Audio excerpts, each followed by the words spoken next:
Baik, terima kasih rekan Tami. Selamat pagi untuk Mitra 104,6 FM dimanapun berada. Meskipun akhir pekan harus tetap di rumah aja, namun tak mengurangi rasa nikmat bersama keluarga tercinta tentunya, sembari menikmati bincang-bincang sehat di Oke Dok, obrolan kesehatan bersama dokter hari ini Minggu 26 April 2020. Hari ini bersama dengan saya Ade yang akan menemani Sobat Guntur beberapa waktu ke depan. Adapun topik pembahasan kita hari ini yakni melahirkan normal pada bekas operasi sesar.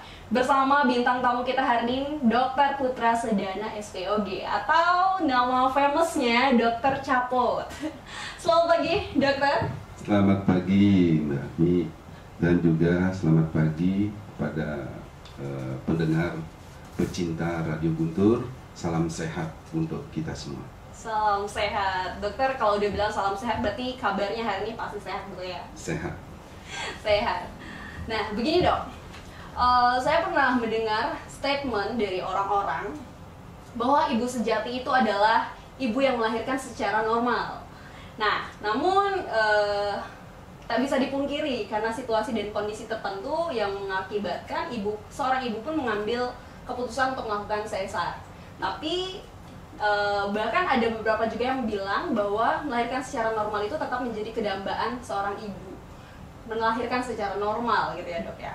Nah, melihat situasi seperti ini, apakah bisa atau memungkinkan seorang ibu yang pernah melakukan proses persalinan dengan sesar dan kini ketika hamil lagi berencana untuk melahirkan dengan cara yang normal? Bagaimana dok? Ya, terima kasih. Memang hari ini, pagi ini yang kita bahas adalah mengenai persalinan normal pada mereka dengan riwayat operasi atau istilahnya VBAC, vaginal birth after cesarean. Melahirkan normal, memang namanya normal, itulah yang terbaik. Bukan berarti operasi itu tidak baik. Operasi dilakukan ketika persalinan normal tidak memungkinkan. Nah, baru dilakukan sebuah tindakan. Saat ini kita menyadari, kita melihat bahwa banyak sekali mereka, masyarakat, ibu-ibu takut akan melahirkan normal. Ingin melahirkan normal, saya yakin setiap ibu-ibu dari hati yang paling dalam kalau ditanyain kepingin normal. Tetapi ketika menjalanin takut sakit lah dan lain sebagainya, terutama takut sakit. Takut sakit sehingga diambillah tindakan operasi. Baik operasi yang berdasarkan indikasi maupun on request. Jadi atas dasar permintaan ibunya, apalagi sekarang ngetrennya milih tanggal dan lain sebagainya. Dan begitu tingginya angka operasi yang memang kita lihat, kita rasakan, ini memang harus kita ada upaya bagaimana menurunkan angka operasi itu. Memang dari WHO, dari kesehatan menekankan bahwa angka operasi semestinya jangan lebih dari 20%. Kalau ada ibu yang melahirkan 100, minimal 20 operasi. Nah, itu ya. Jadi ini yang memang kita pakai pegangan. Dan vaginal birth after cesarean, melahirkan normal pada bekas operasi, kalau kita lihat resiko-resiko yang diambil, setiap tindakan pasti memiliki resiko. Persalinan normal kalau dibandingkan dengan operasi pada bekas operasi, jauh lebih tinggi resikonya pada operasi bekas operasi. Dikatakan dari WHO 3,6% lebih tinggi angka kematian, ya, angka kematiannya pada ibu yang melahirkan operasi pada bekas operasi dibandingkan lahir normal. Lahir normal pada bekas operasi bukan tanpa resiko. Ada resiko, tapi resiko lebih tinggi tetap pada operasi yang dilakukan pada bekas operasi, dan juga resiko-resiko yang lainnya. Keuntungan-keuntungan dari melahirkan normal banyak sekali. Seperti diketahui bahwa melahirkan normal adalah merupakan sebuah uh, uh, sebuah tindakan yang alami, yang tentunya ini akan berdampak terhadap ibu dan bayinya. Apapun juga yang dilakukan secara alami, filosofinya alam akan berpihak kepada ibu dan bayinya. Kesehatan ibunya akan jauh lebih bagus, lebih banyak, lebih cepat pulih. Kondisi bayi dari beberapa penelitian lebih bagus dibandingkan dari lahir sesar. Terus kemudian lama rawat lebih cepat, biaya lebih ringan, dan banyak lagi keuntungan-keuntungannya. Jadi resiko infeksinya kecil, resiko pendarahannya juga kecil dibandingkan operasi pada bekas operasi. Dan inilah yang harus juga betul-betul menjadi pertimbangan. Memang untuk melahirkan normal pada bekas operasi memang harus kita memiliki syarat-syarat. Salah satunya harus dikelola di bawah langsung dari dokter spesialis. Karena kita tahu ketika ada sesuatu hal yang mendesak, yang penting atau perlu untuk dilakukan tindakan operasi emergensi, maka akan langsung dilakukan. Dan untuk diketahui bahwa angka keberhasilan melahirkan normal pada bekas operasi adalah 75%. Dan ini tinggi sekali. Sekarang kenapa harus takut melahirkan normal? Untuk ibu-ibu, untuk adik-adik yang mungkin saat ini sedang hamil, kenapa harus takut melahirkan normal? Kenapa belum apa-apa harus memilih operasi? Ya, hanya alasannya satu, takut sakit. Operasi sebenarnya jauh lebih sakit. Saat operasi tidak sakit, tetapi begitu selesai operasi jauh lebih sakit. Pemulihannya juga lebih lama. Untuk kita reproduksi lagi lebih lama, harus memerlukan waktu. Biaya jelas lebih tinggi dan lain sebagainya. Ini juga harus menjadi pertimbangan baik dari ibu-ibu maupun dari keluarganya yang mempersiapkan untuk melakukan persalinan. Kita sudah sangat sering melakukan hal itu, di mana memang upaya kita yakin dengan melahirkan normal. Disinilah sebenarnya kualitas anak kedepannya sudah dimulai menjadi anak yang minimal memiliki daya dasar kuat untuk menghadapi tantangan hidup kedepannya. Jadi pemaparannya jelas sekali ya tentang VBAC ini. Nah, dok, apakah prosedur melahirkan secara normal oleh wanita yang pernah melakukan sesar sama dengan prosedur orang yang melahirkan normal pada umumnya? Iya, kalau melahirkan normal sepertinya dengan normal bekas operasi memang sedikit beda. Yang cuma memang prosedur persalinan normal sama. Yang normal itu melalui namanya persalinan normal ya lewat vagina, itu semuanya seperti itu.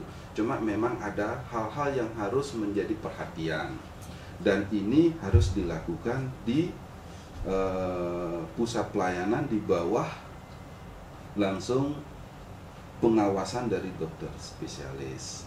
Yang pertama, syarat-syaratnya adalah memang kehamilan yang cukup bulan, kehamilan dengan berat bayi yang tidak begitu besar, di bawah, ada yang menyatakan di bawah 4 kilo, dan angka keberhasilannya akan jauh lebih tinggi ketika berat bayinya kurang daripada 3,5. Itu perkiraan. Yang kedua adalah posisi letak belakang kepala. Jadi posisi kepalanya di bawah, letak belakang kepala, karena ini yang memungkinkan untuk normal. Dan riwayat operasi sebelumnya juga memang kita harus tahu. Dan kalau kita menerima penderita pasien, riwayat ini menjadi hal yang sangat penting. Apa indikasi operasi sebelumnya?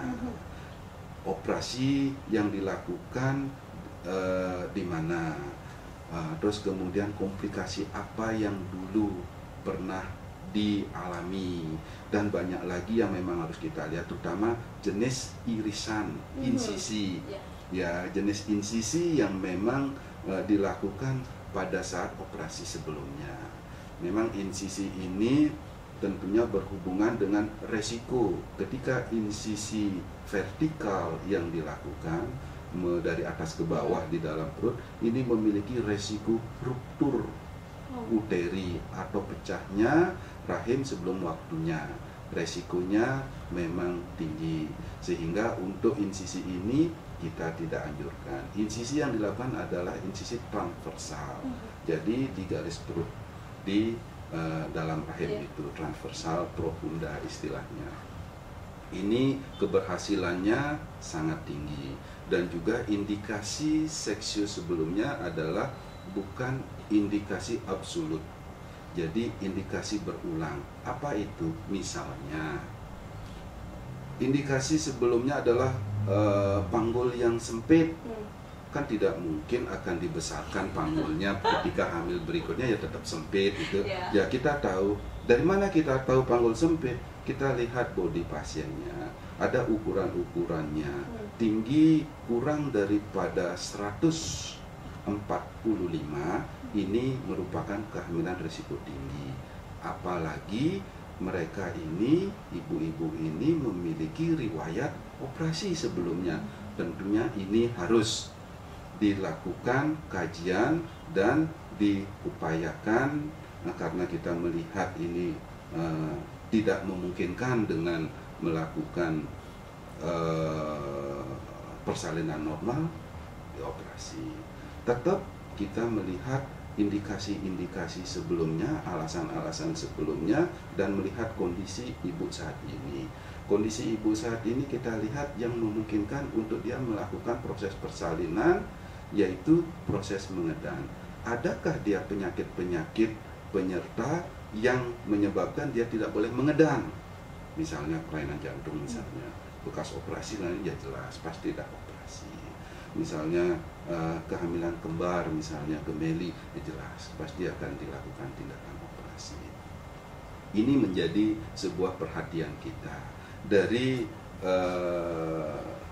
jumlah keberhasilan yang memang kita jalanin memang tinggi sekali.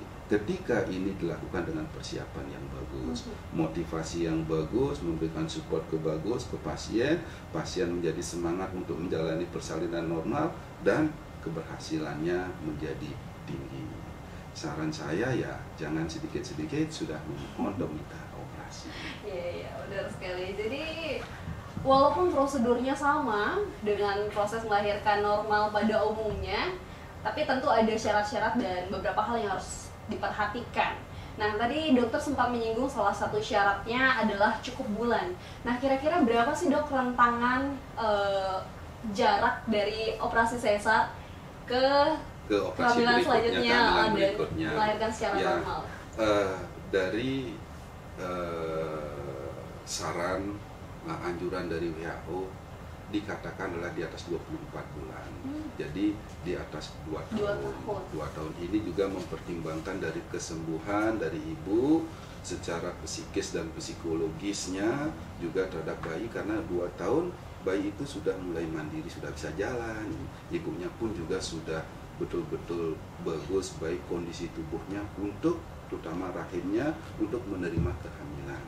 Meskipun juga tidak selalu itu pada pasien-pasien yang mengejar kehamilan berikutnya lebih cepat lagi. Ya, misalnya diperbentuk masalah umur. Kalau tunggu lagi 2 tahun, apalagi 3 tahun, umurnya sudah tidak memungkinkan hamil, ini pun juga memang kita harus pertimbangkan untuk kehamilannya. Jadi kalau kita lihat kondisi di dalam rahim dari ibu 6 bulan itu sudah bagus. Cuma psikologis kesiapan mereka untuk hamil berikutnya ini pun juga harus dipertimbangkan, karena akan nanti pasti akan berdampak ke bayi, perawatan bayi yang baru lahir, bayi yang kakaknya masih kecil, ini sudah lahir, itu juga menjadi pertimbangan kita. Wow, jadi ternyata 6 bulan pun secara fisik itu sudah bagus dari rahim cuma ibunya. psikologis itu perlu menjadi pertimbangan yang besar. Nah, jadi begini dok, misalkan ada situasi seorang ibu yang anak pertamanya itu lahir secara normal. Nah, lantas anak kedua karena situasi dan kondisi tertentu melahirkan secara sesar. Nah, anak ketiga jadi berencana untuk lahir normal. Apakah ini termasuk dalam kategori VBAC ini, dok? Iya, jelas. Riwayat operasi sebelumnya ini menjadi hamil saat ini mau melahirkan normal, ini juga VBAC, jadi vaginal birth after cesarean. Dan meskipun juga pada anak pertama operasi, yang kedua normal, yang ketiga ini pun juga persalinannya sama, tetap juga VBAC. Jadi tetap juga melahirkan pada bekas operasi. Jadi itu. Dan juga tidak semua bekas operasi yang harus diperlakukan seperti itu. Salah satunya, dan banyak juga masyarakat, pasien-pasien ibu-ibu berpikir bekas operasi, misalnya operasi hamil di luar kandungan, itu bukan VBAC. Ya, hamil di luar kandungan ketika hamil berikutnya dia sangat memungkinkan normal dan diperlakukan sebagai operasi, sebagai persalinan normal biasa, tidak VBAC, tidak melahirkan bekas operasi sesar. Kemudian pada bekas operasi, misalnya sebelumnya ada operasi usus buntu, melahirkan berikutnya biasa kita perlakukan. Dan juga yang juga VBAC tidak saja operasi sesar, operasi pada rahim, misalnya myomektomi, itu harus betul-betul perhatian. Jadi kita memang harus betul-betul diperhatikan untuk kondisi riwayat operasi daripada ibu yang bersangkutan. Karena kita lihat, kita tahu setiap ada bekas torehan di perut, sudah kita berpikir VBAC. Kita harus lihat operasi apa, indikasinya apa, bagaimana kita bisa perlakukan seperti itu. Oke, jadi tidak semua jenis operasi dok ya yang mengarah ke VBAC ini, tapi benar-benar operasi sesar ya dok ya, atau yang arahnya pada rahim, operasi yang terjadi pada rahim ya. Nah, tadi dokter sempat menyinggung tentang resiko yang akan dialami oleh ibu saat melakukan VBAC ini. Nah, boleh diceritakan atau diberitahu gitu dok ya, apa sih yang menjadi resiko seorang ibu saat ibu melakukan VBAC ini, atau apakah bayi juga akan mengalami resiko itu ketika ibu mengambil VBAC ini? Kalau kita lihat resikonya, kita bandingkan. Resiko setiap tindakan pasti ada resiko. Kita bandingkan resiko persalinan normal bekas operasi dengan resiko operasi pada bekas operasi. Resikonya jelas lebih tinggi pada bekas operasi. Tetap bukan berarti tidak ada resiko yang normal. Resikonya yang sering ditakutin, baik terutama oleh medis, adalah terjadinya ruptur uteri. Ruptur uteri yaitu pecah, robek pada bekas operasi. Ya, logikanya seperti ini kalau dari masyarakat melogikakan, tapi sebenarnya sih tidak. Karena perut mengembang, irisannya ini menjadi menipis dan robek. Nah, seperti itu. Tapi untuk diketahui bahwa rahim di dalam perut itu memiliki mekanisme penyembuhan yang sedemikian rupa sehingga bisa kuat. Ini pun juga tergantung daripada irisan yang dilakukan, teknik penjaritan yang dilakukan. Nah, resiko-resiko yang kita tahu dan yang ditakutin oleh ibu adalah apa? Resiko ruptur, resiko nyeri, ya. Resiko nyeri. Nah, ini nyeri pasti, ibu, saya persentasenya mereka takut memilih untuk normal karena nyeri, supaya tidak sakit gitu aja. Ya, tidak sakit saat melahirkan. Coba rasakan, mungkin ibu-ibu yang sudah merasakan melahirkan normal dibandingkan dengan operasi, rasanya pasti tahu begini. Banyak pasien saya tahu begini, saya normal aja, karena mereka melihat pada saat sebelum mengalami riwayat operasi, mereka merasakan normal itu menyiksa, menyakitkan, seolah-olah operasi itu enak. Tapi setelah menjalani operasi, tahu begini, saya lebih bagus normal. Begitu sering yang memang kita lihat. Dan memang banyak orang-orang berpikir sebelum mereka tahu, mereka sudah berpikir bahwa hal yang mereka lalui sebelumnya itu lebih tidak enak. Tidak enak lebih banyak dibandingkan yang belum dia lalui. Setelah dia lalui ternyata baru tahu. Oh iya, ternyata lebih enak ya. Dan inilah yang memang harus kita terus berikan pemahaman kepada ibu-ibu yang sedang hamil dan mempersiapkan persalinannya. Dan yang lebih penting lagi, saya yakin seorang ibu selalu berharap anaknya yang lahir adalah anak yang sehat dan kedepannya menjadi anak yang berkualitas, anak yang unggul. Anak yang memang lahir secara normal, untuk diketahui anak ini di samping juga ibunya ini ada motivasi berjuang untuk menjalani proses persalinan untuk mendapatkan sebuah kehidupan. Nilai spirit perjuangan ini akan membawa anak ini ke depannya menjadi anak yang tangguh, anak yang siap menghadapi tantangan. Makanya dilihat karakter anak yang lahir normal dengan anak yang operasi beda. Anak yang lahir operasi, apalagi operasi yang diminta, biasanya lebih rentan terhadap sakit, sedikit-sedikit sakit, perubahan cuaca sakit, karena tidak alami. Yang kedua, kemandiriannya kurang. Ya, karena belum apa-apa sudah diambil alih, belum diberikan kesempatan untuk anak itu berjuang dia untuk menjalani persalinan normal itu. Nah, jadi itu persalinan normal ini sebenarnya proses perjuangan untuk mendapatkan sebuah kehidupan. Ibunya pun juga berjuang. Bagaimana nilai kita ketika kita berhasil dalam menjalani proses perjuangan itu. Saya selaku dokter hanya memfasilitasi ketika memang ada hambatan dalam proses perjuangan seorang ibu itu, kita ambil alih, kita bantu.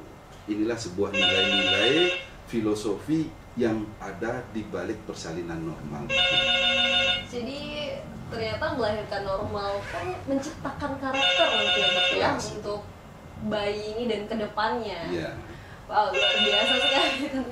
Lantas apakah anak itu juga, maksudnya bayi itu juga akan mengalami resiko, Dok? Kalau ibu tadi resikonya jaritan bekas operasi itu akan lepas, lantas apakah bayi akan menerima resikonya? Kalau bayi dalam proses persalinan normal, justru resikonya jauh lebih kecil dibandingkan resiko. Pertama, yang normal itu saya sampaikan juga berjuang ya. Bayi itu berjuang loh untuk hidup. Dari awal proses kehidupan dia sudah diajari untuk sesuatu, untuk berjuang. Saya melihat dua karakter yang beda secara umum nanti bisa dibandingkan itu pada mereka yang sudah mengalami itu. Anak yang lahir operasi biasanya anak berkarakter instan. Kalau anak yang lahir alami, dia berkarakter alamiah, berproses dia. Yang instan biasanya dia minta sesuatu harus segera ada. Kalau tidak ada, ngambul, ngamuk dan lain sebagainya. Itu saya lihat karakternya. Ya, dan lebih kemandiriannya kurang. Tapi yang normal ini beda. Dia memahami, mengerti bahwa orang tuanya begini, memahami dia karena berproses. Misalnya meminta sesuatu, minta ini harus sekarang dan ini, oh ya orang tua saya belum punya, berproses. Ini keras sekali berpengaruh.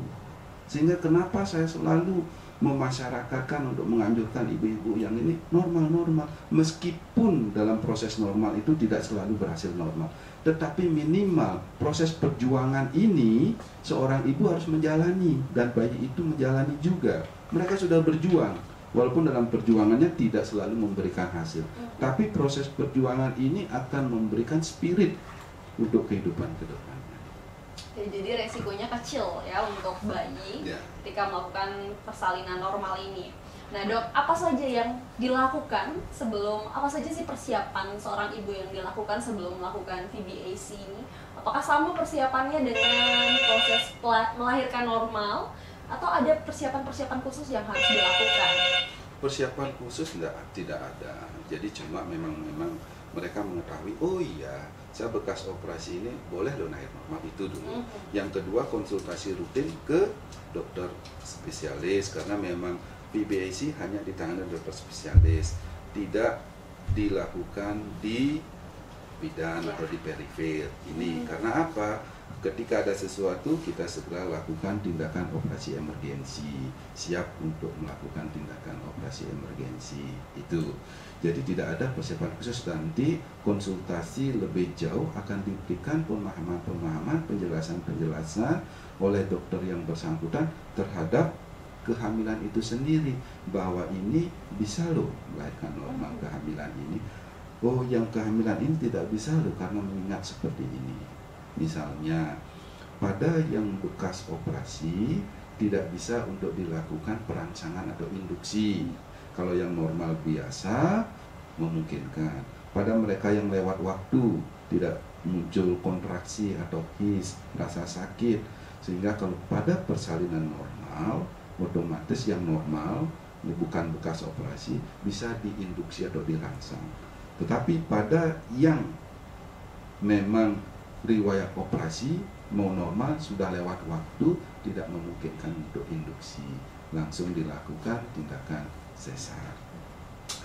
Baik, Mitra 104,6 FM, masih ada banyak pertanyaan yang mengganjal tentunya ya. Tapi kita simak setelah beberapa iklan berikut ini. Baik, terima kasih rekan kami. Jadi pada sesi kedua ini telepon sudah berdering. Ya, kita akan memberikan kesempatan kepada pendengar untuk menyampaikan tanggapan atau bertanya tentang topik kita kali ini via telepon 23455, dan langsung saja. Halo, dengan siapa dan di mana? Halo. Halo. Samyade Yudhistira. Dengan siapa Bapak? Samyade Yudhistira. Samyade Yudhistira. Iya, selamat pagi Bu. Selamat Om pagi. Swastiastu Pak Dokter. Om Swastiastu, Bapak Samyade nggih. Pertama-tama saya mengucapkan terima kasih pada Pak Dokter telah melakukan booking atau penyemprotan demam berdarah ya DB ya di Kelurahan Asinen.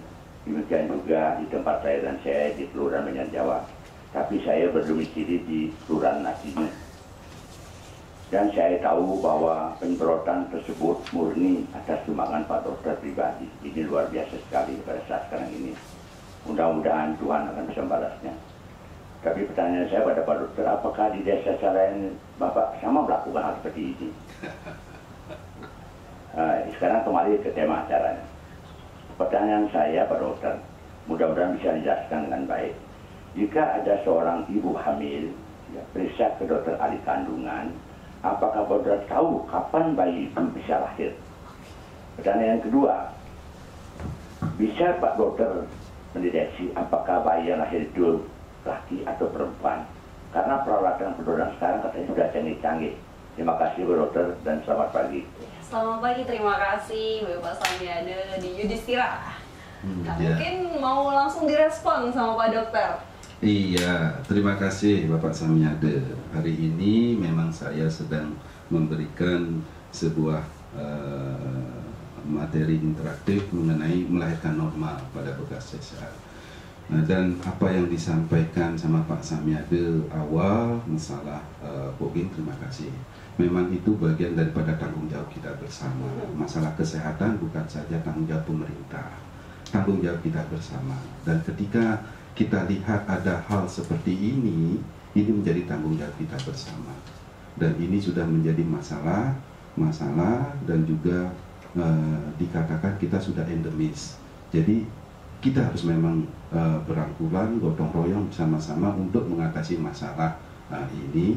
Dan salah satunya saya melakukan kegiatan bersama teman-teman yang tentunya kegiatan ini murni tanpa minta bayaran atau biaya, jadi gratis dan perlakuannya sama ke desa-desa, ke daerah-daerah yang mengalami musibah penyakit DBD, demam berdarah ini, dimanapun juga dengan melalui permohonan-permohonan tentunya. Jadi itu secara singkat bisa saya kasih tahu. Bahkan saya dibilang SPOG itu spesialis booking. Ya, dan tapi tidak apa-apa. Apapun yang dikatakan orang, ketika kita yakin itu baik, tetaplah saya akan berbuat baik. Dan pertanyaan yang kedua ini masalah waktu melahirkan. Waktu melahirkan perkiraan namanya ya, perkiraan persalinan sampai cukup bulan namanya adalah 40 minggu perkiraan. 40 minggu itu kalau 40 dikali 7 berarti 280 hari di dalam kandungan, dan dikatakan sudah cukup aterm, cukup dia bisa lahir ke dunia, cukup dia bisa hidup di luar adalah umur 36 minggu, dan di bawah itu sudah dikatakan prematur. Yang aterm 36 sampai 40 minggu, 40 minggu ke atas postmatur. Kalau di atas 42 sudah post-date 2 minggu, itu sudah memang harus dieksekusi atau sudah diambil sikap. Dan masalah penentuan dari jenis kelamin itu dalam kondisi saat ini ya sesuatu hal yang tidak susah untuk menilai jenis kelamin. Ya, itu sudah pasti, kalau tidak cowok ya cewek, itu sudah pasti kalau orang hamil. Tetapi untuk lebih pastinya kita bisa lihat dari 4 bulan kita sudah bisa, karena di situ sudah kelihatan bakal dari alat reproduksinya sudah muncul. Kita lihat, bisa identifikasi, dan pastinya 6 bulan, dan itu pun juga tidak lepas daripada posisi bayi. Dan saat ini sudah ada pemeriksaan secara kromosom. Kromosom memang itu biayanya tinggi dan di Singaraja belum ada. Jadi begitu hamil, pada saat hamil sudah positif dia hamil, kita cek kromosomnya, kita sudah tahu, oh ini anak ini kan laki-laki, oh ini anak ini kan perempuan. Itu pemeriksaan kromosom. Karena kelamin, jenis kelamin ini adalah kromosom. Kalau XY itu adalah laki-laki, kalau XX adalah perempuan. Jadi sudah bisa dideteksi sebelumnya, kemudian kita periksa sebelumnya. Dan memang untuk di Bali masalah kelamin sangat penting sekali. Dari pasien yang saya terima, semuanya menganggap kelamin itu yang lebih penting, lebih dominan, lebih awal. Mereka menanyakan, Pak Dokter, apa jenis kelaminnya? Cewek sebeng kurnane lagi. Jadi forum tuh cewek lagi dan lain sebagainya. Ini padahal yang terpenting menurut saya adalah apa? Kesehatan bayi. Mau nggak punya anak laki-laki yang tanda petik cacat misalnya, nggak sehat misalnya, kan jelas enggak. Jadi ini yang saya lihat fenomena kelamin seolah-olah menjadi sangat terpenting, penting menurut saya. Tapi banyak memang itu yang terpenting. Apalagi memang kita menganut budaya patrilineal, tanpa memiliki anak laki-laki kayaknya memang tidak lengkap, dan bahkan banyak tidak memiliki anak laki sebagai alasan untuk mencari lagi yang lain. Oke.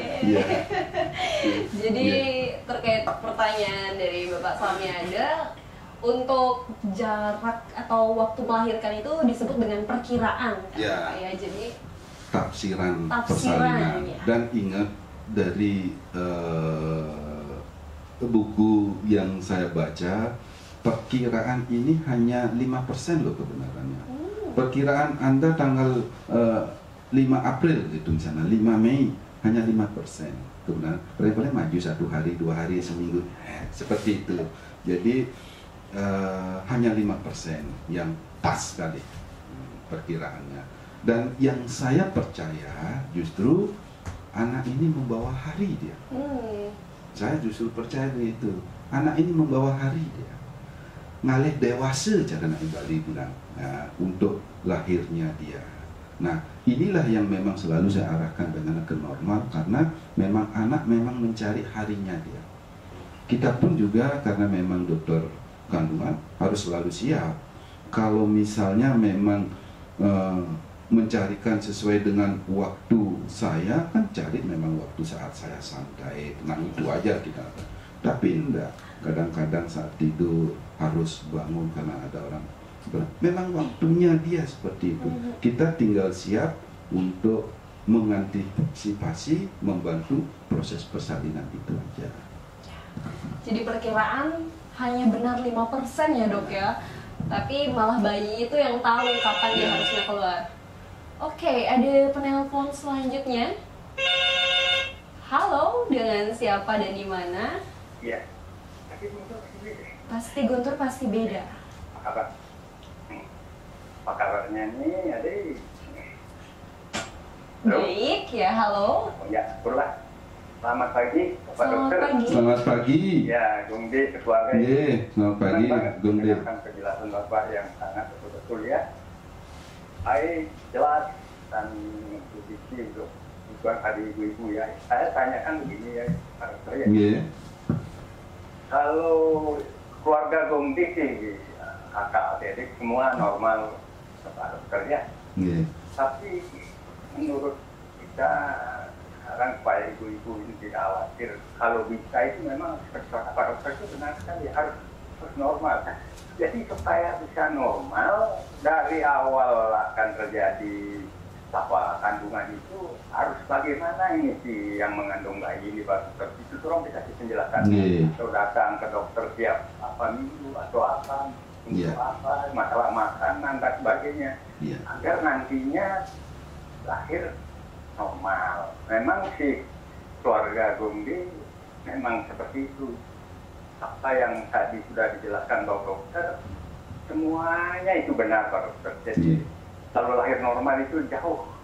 Betul itu, kami sudah punya pembanding dan kenyataan. Kalau keluarga Gungde semua normal, memang semua mandiri Pak Dokter. Gitu loh ya.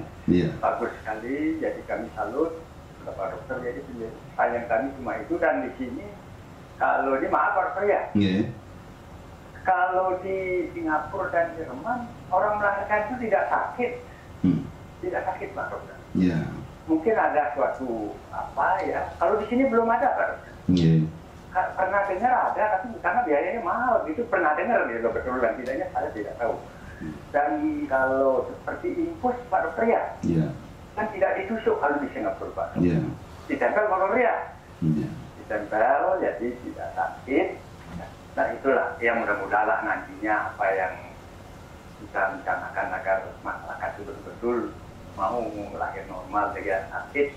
Ya coba, apa Pak Dokter ini kan sudah profesional dan sangat punya pengalaman banyak dan juga sangat senior. Jadi tolong masyarakat lain Pak Dokter agar betul-betul memeriksakan diri kepada Pak Dokter agar apa yang kita ingin itu tercapai dengan baik. Itu aja Pak Dokter. Terima kasih. Om Santi, Santi. Iya. Mau langsung ditanggapi nih. Terima kasih Pak Gungde atas masukannya dan juga pertanyaannya. Yang pertama, persiapan persalinan normal. Persiapan persalinan normal tentunya yang harus dipersiapkan adalah tidak saja fisik tetapi juga psikologis kesiapan untuk menjalani normal. Yang saya lihat ketika mereka memang ada motivasi yang tinggi untuk melahirkan normal, ditambah juga dengan motivasi mereka itu siap, rasanya melahirkannya tidak begitu bermasalah dan tidak dirasakan sakit seperti dibayangkan. Dan sakit itu adalah sensasi. Kalau sudah dari awal berpikir sakit, apa yang dipikirkan tubuh akan munculkan. Ingat itu pola pikirnya. Jadi apa yang dipikirkan tubuh akan wujudkan. Dan rasa sakit kalau saya selalu mengandaikan bahwa itu adalah bukan sakit tapi kontraksi rahim yang memang diperlukan. Tanpa kontraksi akan tidak ada dorongan sehingga bayi itu lahir. Psikologis ini yang penting. Makanya setiap pasien berinteraksi dengan saya khususnya, selalu saya memberikan support, memberikan motivasi. Normal itu terbaik, dimulai dari pikiran, motivasi, semangat dan lain sebagainya. Dan jangan salah, harus dilakukan sedini mungkin komunikasi. Saya pun juga saya ajarkan pasien saya bagaimana berkomunikasi dengan bayinya untuk mempersiapkan persalinan. Dari awal kita menghargai bayi ini memiliki hak untuk menentukan cara persalinannya. Ini juga harus kita hargai. Disinilah kita harus berkomunikasi. Salah satunya, Dek, bantu ibu ya nanti saat melahirkan normal supaya enak. Selalu seperti itu. Bandingkan dengan pada mereka-mereka yang tidak melakukan komunikasi dengan bayinya, memberikan perhatian terhadap bayinya, dan sering dengan perhatian-perhatian yang betul-betul ke bayi ini, bayi akan memberikan jalan, mempermudah jalan, ya. Dan juga di samping juga persiapan psikis, fisik, salah satunya kelenturan tubuh. Makanya ada yang namanya senam hamil, ada yoga hamil, ada meditasi hamil. Ini juga salah satu membuat supaya tubuh itu lentur. Kalau tubuh itu lentur, sebesar apapun yang lewat akan bisa. Dan saya mendapatkan pengalaman, justru memang kesiapan dari mental dari orang luar jauh lebih tinggi kesiapan mental menghadapi persalinan normal. Saya ada pasien yang memang dari luar, dia memang kepingin sekali betul-betul normal yang betul-betul normal. Dia seorang yang memang rajin meditasi, dan ternyata memang caranya dia melahirkan dan dia merasakan memang tidak sakit. Dia nikmati proses itu, dan mereka betul-betul mendapatkan kebahagiaan yang luar biasa. Itu saya lihat luar biasa ketika mereka ini sudah betul-betul dari awal mempersiapkan tidak saja fisik tapi psikologis. Kemudian masalah persalinan tidak sakit, ada memang pain labor. Jadi bagaimana mengatasi nyeri tanpa mengatasi nyeri pada saat persalinan. Kembali lagi, nyeri adalah sensasi. Saya pun juga punya teknik yang namanya hypnobirth. Cuma masalahnya hypnobirth itu harus rutin kita lakukan. Ini masalah waktu. Pada mereka yang memang mengikuti hal itu, mereka melahirkan enak. Ada yang namanya massage perineum, ada yang namanya hypnobirth. Melatih pola pikir, menikmati sensasi-sensasi yang menurut kebanyakan orang tidak enak atau sakit. Saya arahkan supaya dia itu menikmati seperti yang sesuatu hal yang alami, seperti saat dia buang air besar. Karena memang orang melahirkan kan seperti orang buang air besar, ngeden. Nah, seperti itu saya kayak gini kan. Jadi saya lihat mereka yang mengikuti pola-pola dari yang saya terapkan, mereka enak-enak melahirkan. Ya, enak melahirkan, nyaman dia, menikmati dia, gitu. Dan inilah salah satu yang memang harus dipegang sama ibu yang akan mempersiapkan persalinannya. Kalau masalah kontak dengan saya, komunikasi hanya terbatas. Lagi kontak dengan lingkungannya, lagi dipengaruhi oleh orang tuanya, lagi oleh keluarga, lagi oleh temannya. Nanti begini, bingung lagi ibu hamil gitu, dan seterusnya. Ya. Jadi kalau melahirkan dengan rasa sakit atau enggak sakit, itu sensasi dok ya. Itu bisa dibentuk, itu bisa dipikir melalui pola pikir dan mindset kita ya. Jadi kalau kita terus udah bayangin nanti sakit, menderita begini, dan itu akan kebawa nanti. Tapi coba dibawa enjoy, wah nggak sabar tunggu bayinya. Pasti itu akan menjadi hal yang nikmat gitu ya dok ya. Iya. Jadi lengkap banget gitu dijawabnya sama Pak Dokter hari ini. Nah dok, di sini ada satu pertanyaan nih dari saya nih dok. Terkait dengan VBAC ini, jadi hoax atau fakta? VBAC dikatakan hanya percobaan, katanya bisa gagal, bisa berhasil. Ya. Adakah jaminan kalau di luar BPASI itu pasti berhasil? Adakah misalnya yang lahir normal tanpa riwayat operasi itu normal? Adakah jaminan itu akan berhasil? Tidak ada. Saya tidak pernah menjamin akan. Cuma saya menjaminkan saya akan membantu untuk mencapai keberhasilan untuk melahirkan normal. Keberhasilan itu tergantung daripada pasien itu sendiri. Saya cuma membantu memfasilitasi ini. Jadi tidak ada jaminan, tidak berani dalam urusan pelayanan kesehatan, kita tidak pernah menjamin. Jaminannya kita berusaha melakukan yang terbaik untuk pasien itu, mengarahkan supaya mereka bisa menjalani proses persalinan itu dengan enak, dengan baik, dengan nyaman, dan berhasil. Jadi ini hoax kalau dikatakan sebagai percobaan, dan kalau dikatakan bisa gagal, bisa berhasil, kembali lagi pada pasiennya gitu ya dok ya. Nah, adakah yang ingin dokter sampaikan kepada rekan-rekan pemirsa pendengar setia Mitra 104,6 FM tentang topik kita hari ini? Ya, terima kasih, dan saya yakin saat ini banyak pendengar yang sedang hamil, mempersiapkan kehamilannya, merencanakan kehamilannya, dan juga merencanakan persalinannya. Saran saya, jangan pernah takut melahirkan normal. Melahirkan normal ini adalah metode atau cara yang terbaik. Melahirkan normal ini adalah melahirkan melalui jalan lahir ciptaan Tuhan yang sudah disiapkan, diciptakan sedemikian rupa sempurnanya, sehingga inilah yang terbaik. Jangan pernah takut menjalani persalinan normal. Apa yang ada di pikiran dari ibu-ibu, itulah nanti akan terwujud. Pikirkanlah yang positif, pikirkanlah persalinan normal dengan berhasil, sehingga keberhasilan itu akan terwujud berupa kenyataan dalam proses persalinan.